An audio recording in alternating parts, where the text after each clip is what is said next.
Dar Arqam Schools online classes. Bismillahirrahmanirrahim. Assalamu alaikum wa rahmatullahi wa barakatuhu. مطالعہ پاکستان جماعت نحم کا آج ہمارا 18واں لیکچر ہے اور ہمارا دوسرا سبق ہے تحریک پاکستان اور قیام پاکستان۔ اب ہمارے پاس عنوان ہے اس کا 3 جون 1947 کا منصوبہ، قانون آزادی ہند ہے، پھر ریڈ کلف ایوارڈ ہے اور صبح آزادی ہے۔ یہ آج کا ہمارا عنوان ہے اور ہم اس کے حوالے سے اس کو ڈسکس کریں گے۔ سب سے پہلے ہم دیکھیں گے اس کا پس منظر کہ اس کے پس منظر میں کون کون سے جو تھے وہ حالات تھے۔ اس کے پس منظر میں موجود ہے ہمارے پاس سب سے پہلے کرپس مشن 1942 ہے، اور پھر اس کے بعد شملہ کانفرنس اور انتخابات ہیں 1945 اور 46 کے، پھر کابینہ مشن پلان 1946 ہے، اور پھر عبوری حکومت کا قیام ہے۔ ہمارے پاس اب سب سے پہلے جو ہے وہ کرپس مشن 1942 ہے۔ اب 1942 میں جب کرپس مشن آیا تھا بر صغیر میں، تو اس سے پہلے جو تھا وہ 1939 میں دوسری جنگ عظیم شروع ہوئی تھی اور 1940 میں قرارداد لاہور پاس ہوئی، اور جو دوسری جنگ عظیم تھی وہ 1945 میں ختم ہوئی تھی، تو یہ اس کے درمیان کا جو ہے وہ وقت بنتا ہے کرپس مشن 1942 کا۔ تو جب کرپس مشن 1942 میں آیا تھا تو اس نے اپنی کچھ تجاویز جو تھی وہ پیش کی تھی، لیکن تمام سیاسی جماعتوں نے، جس میں بڑی بڑی سیاسی جماعتیں شامل تھیں، کانگریس اور مسلم لیگ سمیت، سب نے اس کو مسترد کر دیا تھا جو تجاویز اس مشن نے دی تھی۔ مسلم لیگ نے اس کو اس لیے مسترد کیا تھا کیونکہ صوبوں کے پاس یہ اختیار تھا کہ اگر ان کو آئین پسند نہ آئے تو وہ الگ ہو سکتے ہیں، لیکن اس میں مسلمانوں کا جو پاکستان کا مطالبہ تھا الگ ملک کا، تو اس مطالبے کو اس میں نہیں مانا گیا تھا، اس لیے مسلمانوں نے اس کو رد کیا تھا، اور کانگریس نے اس لیے اس بات کو بنیاد بنا کر اس لیے جو تھا اس کو نامنظور کیا اور ناپسند کیا تھا کہ اس میں جو تجویز تھی صوبوں کے ناپسند کرنے اور الگ حیثیت قائم کرنے کو جو تھا یہ ان کو پسند نہیں آئی تھی، جس کی وجہ سے کانگریس نے اس کو جو تھا مسترد کر دیا تھا، اور پھر اس طرح سے جو کرپس مشن تھا وہ ناکام ہو کے واپس چلا گیا تھا۔ پھر اس کے بعد ہوتی ہے شملہ کانفرنس اور انتخابات۔ کرپس مشن کی ناکامی کے بعد انڈین نیشنل کانگریس نے کیا کیا تھا، حکومت برطانیہ پر دباؤ ڈالنا شروع کر دیا تھا، اور کہ وہ ہندوستان سے اپنا اقتدار ختم کر دے اور اختیارات اکثریتی جماعت کو منتقل کر دے۔ کانگریس نے مسلم لیگ کو ساتھ ملا کر اپنے دباؤ کو بڑھانا چاہا۔ گاندھی نے قائد اعظم کو مشترکہ جہد میں شامل ہونے کی دعوت دی، لیکن وہ ایسے جال میں پھنسنے والے نہیں تھے۔ اس وقت جو لارڈ ویول تھے وہ ہندوستان میں برطانوی وائسرائے تھے، تو پھر لارڈ ویول نے بر صغیر کے مسائل پر غور کرنے کے لیے کانفرنس بلانے کا اعلان کیا تاکہ مستقبل کے آئین، حکومت کی تشکیل اور اسمبلیوں کے چناؤ کے متعلق بنیادی فیصلے جو ہیں وہ کیے جائیں۔ ویول پلان پر غور کرنے کے لیے مختلف سیاسی جماعتوں کے ارکان کو 1945 میں شملہ کانفرنس میں شرکت کی دعوت جو تھی وہ دی گئی، اور وائسرائے کی کونسل میں جب 5 مسلم اراکین شامل کرنے کی جو تجویز تھی، جس میں کانگریس کا یہ مطالبہ تھا کہ وہ ایک مسلم نمائندہ جو وہ نامزد کرے گی، اور جبکہ قائد اعظم کا نقطہ نظر ان کا جو موقف تھا وہ یہ تھا کہ 5 مسلم اراکین کو مسلم لیگ ہی نامزد کرے گی، کیونکہ مسلمانوں کی جو سیاسی جماعت، نمائندہ جماعت ہے وہ مسلم لیگ ہی ہے۔ اسی بحث کے اوپر آ کر جو تھی شملہ کانفرنس ناکام ہو گئی، اور پھر جب شملہ کانفرنس میں کوئی نتیجہ نہ نکلا تو پھر اس کے بعد مسلم لیگ مسلمانوں کی واحد نمائندہ جماعت ہے اس بات کا فیصلہ کرنے کے لیے 1945 اور 46 کے انتخابات ہوئے، جس میں مسلم لیگ نے زبردست کامیابی حاصل کی اور مسلمانوں کے لیے مخصوص نشستوں پر مکمل کامیابی حاصل کر کے مسلمانوں کی واحد نمائندہ جماعت جو تھی وہ بن کر سامنے آئی۔ اس کے بعد ہے کابینہ مشن پلان۔ اب اس ساری صورتحال کے بعد جو تھی، اب کابینہ مشن پلان جو تھا اب 1946 میں آیا تھا، لیکن اس سے پہلے 1945 میں دوسری جنگ عظیم ختم ہو چکی تھی، اور 1945 میں انگلستان میں لیبر پارٹی جو ہے اس کی حکومت جو تھی وہ برسر اقتدار آتی ہے۔ اب برطانوی حکومت نے کیا کیا کہ ہندوستان کے اندر بڑھتی ہوئی جو سیاسی بے چینی تھی اس کے پیش نظر انہوں نے کابینہ مشن جو تھا ہندوستان بھیجا، جو کہ 3 ارکان پر مشتمل تھا، اور ان تینوں کا تعلق برطانوی پارلیمنٹ سے تھا، اور اس مشن کے دو بنیادی مقصد تھے کہ ہندوستان کی دستوری حیثیت اور حکومت کی شکل جو ہے وہ واضح کی جائے، اور دوسرا مسلمانوں اور ہندوؤں کے درمیان میں نفرت کی خلیج کم کر کے ہندوستان کو متحد رکھنے کی کوشش کی جائے۔ لیکن انتخابات نے ثابت کر دیا کہ ایسا نہیں ہو سکتا۔ اصل میں برطانوی حکومت خود بھی ایک لمبے عرصے تک کے لیے ہندوستان کے اوپر جو تھی وہ حکومت کرنا چاہتی تھی، اپنے حکومت کو جب وہ طول دینا چاہتی تھی۔ لیکن بہرحال کابینہ مشن پلان جب آیا، اس نے اپنی تجاویز پیش کی تھی، اس نے اپنے منصوبے کا اعلان کیا تھا، تو اس کے اوپر بھی مسلم لیگ اور کانگریس کا اختلاف ہو گیا۔ مسلم لیگ نے اس کو پورے کا پورا منظور کر لیا، جبکہ کانگریس نے اس کو آدھا منظور کیا۔ تو برطانوی حکومت نے اس میں یہ کہا تھا کہ جو سیاسی جماعت اس کو پورے کا پورا قبول کرے گی، عبوری حکومت بنانے کی دعوت اسی کو دی جائے گی۔ لیکن مسلم لیگ نے اس کو پورا قبول کیا تھا اور کانگریس نے اس کو آدھا، لیکن ایسا نہ ہوا۔ برطانوی حکومت جو تھی اپنے وعدے سے مکر گئی اور اس نے کانگریس کو جو تھی عبوری حکومت بنانے کی دعوت کی لیکن بعد میں جو تھا مسلم لیگ کو بھی اس میں شامل کر لیا گیا تھا۔ تو اس طرح سے پھر عبوری حکومت میں آ کر کانگریس اور مسلم لیگ جو تھے ان میں اختلاف جو تھا وہ چل رہا تھا، اور عرصہ دراز سے ان کے درمیان جو تھا وہ اختلاف موجود تھا، اور اختلاف یہی تھا کہ کانگریس جو دعویٰ کرتی تھی کہ وہ بر صغیر کی نمائندہ جماعت ہے حتیٰ اور مسلمانوں کی بھی، لیکن ایسا نہیں تھا۔ جبکہ مسلم لیگ یہ دعویٰ کرتی تھی کہ مسلمانوں کی نمائندگی صرف اور صرف مسلم لیگ ہی کرتی ہے، اور مسلمان الگ وطن کا مطالبہ جو تھے وہ کر رہے تھے۔ تو اس وجہ سے ان دونوں کے درمیان میں اختلاف جو تھا وہ موجود تھا، اور اس طرح سے جو عبوری حکومت بنی تھی مسلم لیگ اور کانگریس سے، وہ زیادہ دیر پا جو تھی وہ ثابت نہ ہوئی، وہ زیادہ عرصہ تک جو تھی وہ نہیں چل سکی تھی۔ اور پھر اس کے ساتھ ہی عبوری حکومت کے بعد جو تھا وہ 3 جون 1947 کے منصوبے کا جو تھا وہ اعلان ہوا تھا۔ تو یہ تھا اس کا پس منظر جو کہ بڑا ضروری تھا جاننا اس ٹاپک کے حوالے سے۔ اگلا ہے ہمارے پاس 3 جون 1947 کا منصوبہ، جس کے تحت جو تھی بر صغیر کی تقسیم ہونی تھی۔ اب اس کے حوالے سے دیکھتے ہیں کہ 3 جون 1947 کا منصوبہ جو تھا وہ کیا تھا۔ اب ہے ہمارے پاس 3 جون 1947 کا منصوبہ، اقتدار کی منتقلی، پنجاب اور بنگال کی تقسیم اور دیگر صوبے۔ ان سب کے بارے میں ہم سٹیپ بائی سٹیپ جو ہے وہ دیکھیں گے۔ سب سے پہلے دیکھتے ہیں 3 جون 1947 کا منصوبہ۔ لارڈ ماؤنٹ بیٹن جب بر صغیر آئے تو اس وقت انہوں نے یہاں پر آ کر سب سے پہلے تمام سیاسی جماعتوں سے ملاقاتیں کی، اور ان کو اس بات کا اندازہ ہو گیا کہ بر صغیر کی تقسیم کے علاوہ اس کا اور کوئی حل موجود نہیں ہے، کیونکہ مسلم لیگ اور کانگریس کے درمیان اختلافات شدید نوعیت کے تھے۔ لہٰذا لارڈ ماؤنٹ بیٹن نے تمام سیاسی جماعتوں سے ملاقات کے بعد تقسیم کا منصوبہ بنایا، اور واپس برطانیہ جا کر برطانوی پارلیمنٹ کو یہ منصوبہ پیش کیا اور اسے منظور کروایا۔ پھر واپس آ کر انہوں نے ایک میٹنگ کا انعقاد کیا اور اس میں تمام سیاسی جماعتوں کو اکٹھا کیا، اور تقسیم کے فارمولے کے حوالے سے اس میں بات چیت جو تھی وہ کی گئی۔ اب اگلا ہے ہمارے پاس اقتدار کی منتقلی، کہ اقتدار جو تھا وہ کس طرح سے منتقل ہونا تھا۔ سیاسی قائدین سے مذاکرات کے بعد وائسرائے کو یہ یقین تھا کہ تحلیق پاکستان کو نہیں روکا جا سکتا، لہٰذا دونوں بڑی سیاسی جماعتیں جو تھیں مسلم لیگ اور کانگریس، ان کی مشاورت سے 3 جون 1947 کو بر صغیر کی آزادی کے اہم ترین منصوبے کا جو تھا وہ اعلان کیا، اور کہا کہ 14 اگست 1947 تک اقتدار جو ہے وہ ہندوستان کے نمائندوں کے حوالے کر دیا جائے گا۔ پہلے فیصلہ ہوا تھا جون 1948 تک ہوگا، لیکن حالات اتنے خراب ہو گئے تھے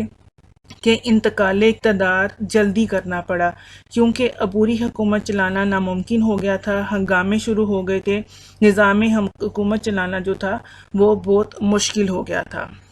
اب ہے ہمارے پاس پنجاب اور بنگال کی تقسیم کے حوالے سے۔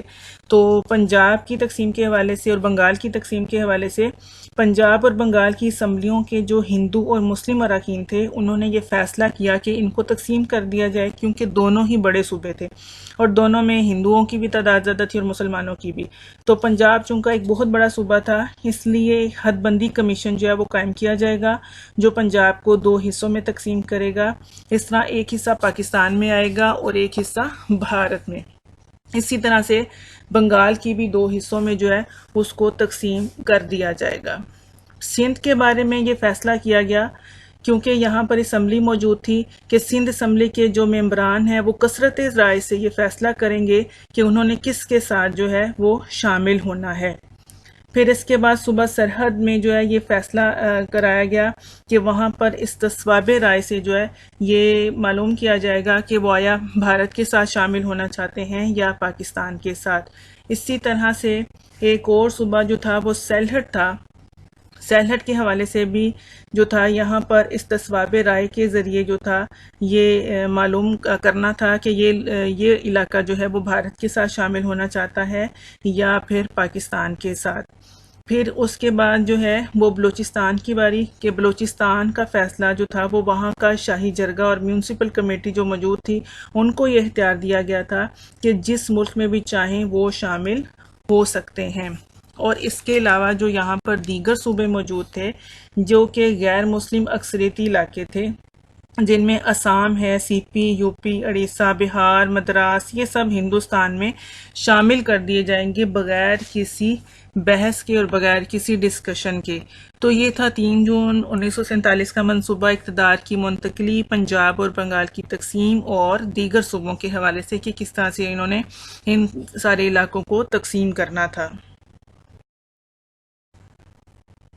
اب ہمارے پاس سوالات ہیں۔ 3 جون 1947 کا منصوبہ۔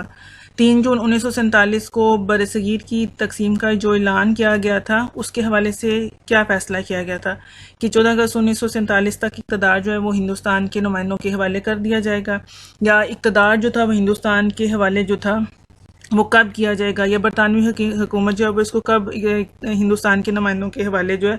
وہ کرے گی۔ اور پنجاب اور بنگال کی تقسیم جو تھی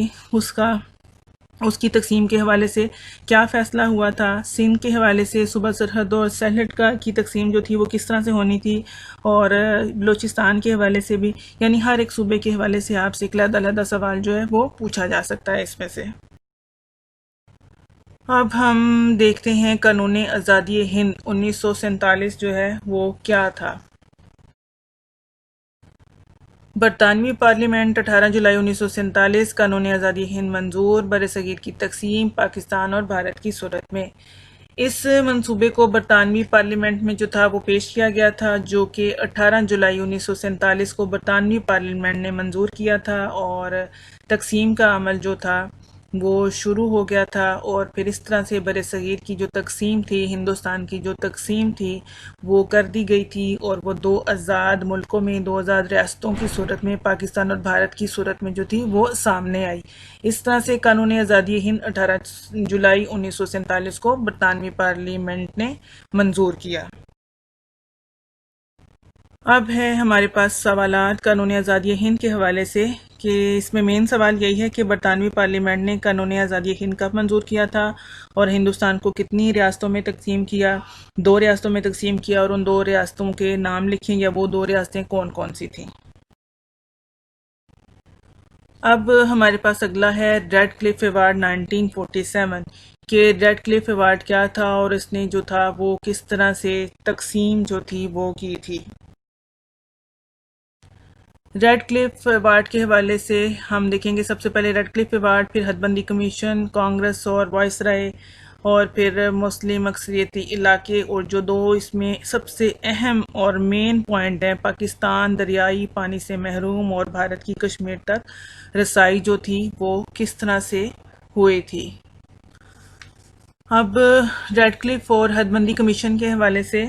کہ حد بندی کمیشن جو بنایا گیا تھا پنجاب اور بنگال کی تقسیم کے لیے، اور جس کا جو سربراہ تھا وہ ریڈ کلف تھا۔ اب حد بندی کمیشن نے کیا کیا تھا کہ دونوں سرحدوں کا جائزہ لیا، وہاں کا وزٹ کیا، اور پھر اس کے بعد مسلم اور غیر مسلم اکثریتی علاقے جو تھے وہاں پر ان علاقوں کے درمیان میں ایک لائن کھینچی تھی جس کو ریڈ کلف لائن کہتے ہیں۔ اور پھر اس کے بعد دونوں صوبوں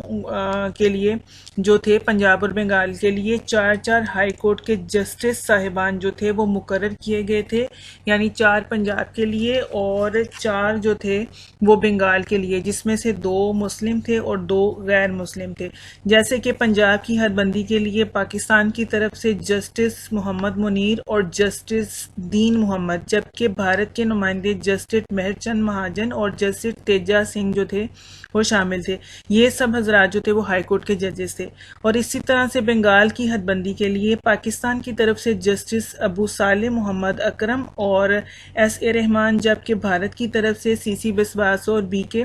مکھرجی جو تھے وہ شامل تھے. اس طرح سے جو تھی پنجاب اور بنگال کی حد جو تھی وہ حد بندی کمیشن نے جو تھی اس کی تقسیم کی تھی. اس کے بعد کانگریس اور وائسرائے ہند کا آپس میں کیا کردار رہا تھا. اس میں کانگریس اور وائسرائے ہند نے جو تھا بڑا اہم کردار ادا کیا تھا. کانگریس نے اور لارڈ ماؤنٹ بیٹن نے ریڈ کلف کے ساتھ گٹھ جوڑ کر کے اس کے ساتھ مل کے اس کے اوپر دباؤ ڈال کے جو تھا، اور جو مسلم اکثریتی علاقے تھے خاص طور پر پنجاب کے اندر، وہ ملی بھگت کے ذریعے بھارت کے حوالے جو تھے وہ کر دیے گئے تھے. اور مسلم اکثریتی علاقے کے حوالے سے کہ جو ضلع گرداسپور کا ایک اہم ترین علاقہ تھا، اس کی 3 تحصیلیں تھیں، گرداسپور، پٹھان کوٹ اور بٹالہ، یہ مسلم اکثریتی علاقے تھے. اس طرح فیروز پور کی جو تحصیل زیرہ تھی اور بہت سے چھوٹے بڑے گاؤں جو تھے اور تحصیلیں جو تھیں وہ سب بھارت کے حوالے جو تھی وہ کر دی گئی تھی. اور اب ہمارے پاس جو اگلا پوائنٹ ہے، پاکستان دریائی پانی سے محروم اور بھارت کی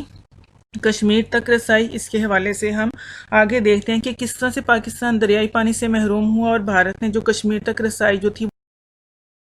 اب ہے ہمارے پاس پاکستان دریائے پانی سے محروم، جو سب سے بڑا بیڈ لک رہا تھا پاکستان کے لیے. ابھی ہم نے پیچھے دیکھا کہ مسلم اکثریتی علاقے جو اہم علاقے تھے اور جو کہ بھارت کی جھولی میں ڈال دیے گئے تھے بڑی آسانی کے ساتھ، یہ لارڈ ماؤنٹ بیٹن اور کانگریس نے آپس میں ملی بھگت کے ساتھ کیا تھا اور ریڈ کلف سے یہ کروایا تھا انہوں نے. اور اس طرح سے پاکستان کا بہت بڑا انہوں نے نقصان کیا. نقصان یہ کیا تھا کہ پاکستان کی طرف آنے والے جو 3 دریا تھے، راوی، ستلج اور بیاس،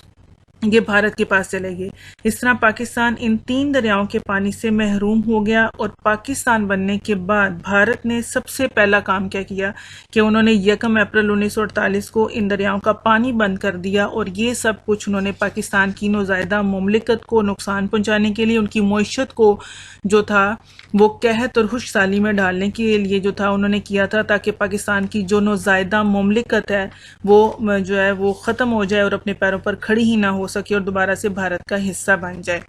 اور پھر اس کے بعد اگلا کام انہوں نے کیا کیا تھا، جو اگلی ناانصافی جو تھی ہوئی تھی وہ کیا تھی،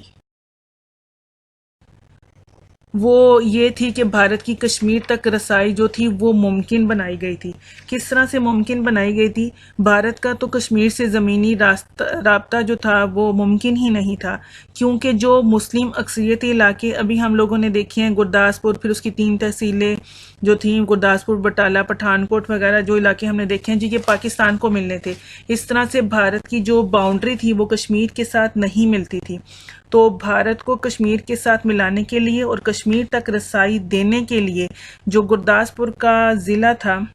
بھارت کی جھولی میں ڈال دیا گیا. اس طرح سے بھارت نے گرداسپور کے راستے کشمیر تک پہنچ کر پھر انہوں نے کشمیر کے اوپر ہی جو تھا وہ قبضہ کر لیا تھا. تو یہ والی صورتحال جو تھی، یہ ناانصافی جو تھی تو جو تقسیم کے معاملے میں ہوئی تھی کہ مسلم اکثریتی علاقے مسلمانوں کے چھینیں گے، پھر اس کے بعد دریائی پانی سے محروم کیا گیا، پھر بھارت کی کشمیر تک رسائی جو تھی وہ ممکن بنائی گئی. آج بھی دیکھ لیں کہ کشمیر تک رسائی جو ہے، کشمیر کا مسئلہ آج بھی یہ انگریزوں کا بویا ہوا مسئلہ تھا. انہوں نے کشمیر کا مسئلہ جو تھا وہ چھوڑ دیا تھا اور مسلمان پاکستان اور انڈیا آپس میں لڑتے ہی رہے. تو آج بھی کرنٹ جو صورتحال وہ یہی ہے کہ کشمیر کا مسئلہ ابھی تک جو ہے وہ حل نہیں ہوا، اسی طرح سے التوا میں پڑا ہوا ہے. اب ہے ہمارے پاس سوالات ریڈ کلف کے حوالے سے کہ پنجاب اور بنگال کے علاقوں کی تقسیم کے لیے جو حد بندی کمیشن قائم کیا تھا اس کا سربراہ کون تھا، پنجاب کی حد بندی کے لیے پاکستان کی طرف سے اور بھارت کی طرف سے کون کون سے جسٹس جو تھے وہ شامل تھے، بنگال کی حد بندی کے لیے پاکستان اور بھارت کی طرف سے کون کون سے جسٹس جو تھے وہ شامل ہوئے تھے. اور اس کے علاوہ کانگریس نے اور لارڈ ماؤنٹ بیٹن نے جو تھا ریڈ کلف کو کس طرح سے استعمال کیا اور کون سے علاقے بھارت میں شامل کیے اور پاکستان کو کن دریاؤں سے جو تھا وہ محروم کیا، اور بھارت نے جو تھی وہ کشمیر تک رسائی کس طرح سے جو تھی وہ حاصل کی تھی، کس رستے سے انہوں نے جو تھا وہ کشمیر تک جو تھا انہوں نے رسائی اپنی ممکن بنائی، اور کشمیر پر انہوں نے کس طرح سے قبضہ کیا، یہ بھی سوال آپ سے پوچھا جا سکتا ہے۔ اور اس طرح سے جو ریڈ کلف نے یہ ناقص منصوبہ بندی کی تھی، ان سوالات کے حوالے سے بھی کہ